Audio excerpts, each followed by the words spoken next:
from the moment we walked into this holy land, we were able to experience the love and kindness and compassion that I'm certain emanates from the hearts and minds of all the people who have made it their mission to share that love, compassion and kindness with one and all. That experience itself was enough evidence, I think, for both of us that the people here are not merely preachers, but they are people who practice what their master teaches. And I think collectively, initiatives like this and people like this are more than just the need of the hour.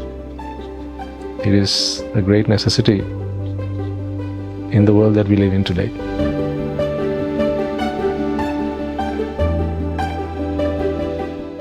My Guru always reminds us that there are two things that we have to serve, two purposes for us. One is our own salvation. He says that is always number one. And number two is the salvation of others. If a man falls into a pit, he cannot help another come out of that pit. So he must first come out of that pit either by himself or with the help of someone else, and then he can help others.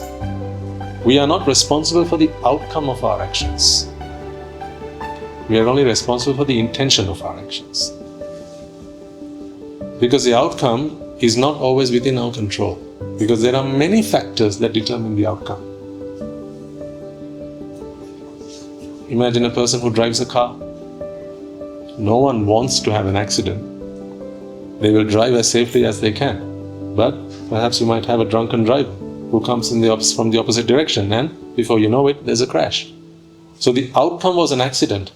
The driver cannot be responsible for that. As long as he was sober and he wanted to do his job well, he checked his mirrors, he wore his seatbelt, reminded the other passengers to wear their seatbelts, and drove carefully. As long as that was done, then the intention was pure. You know, when a man dies, they bury him and they put a tombstone, don't they? In most places they do that. In most cultures they put a tombstone. On a tombstone, there are two dates. What are they?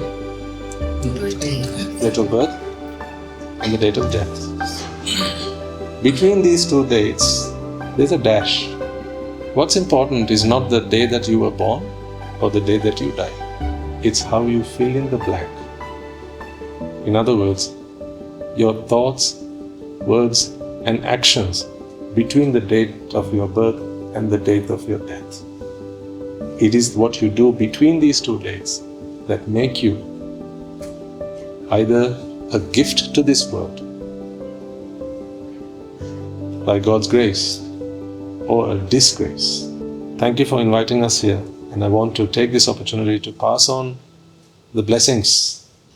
May the blessings of the Noble Triple Gem be with you all.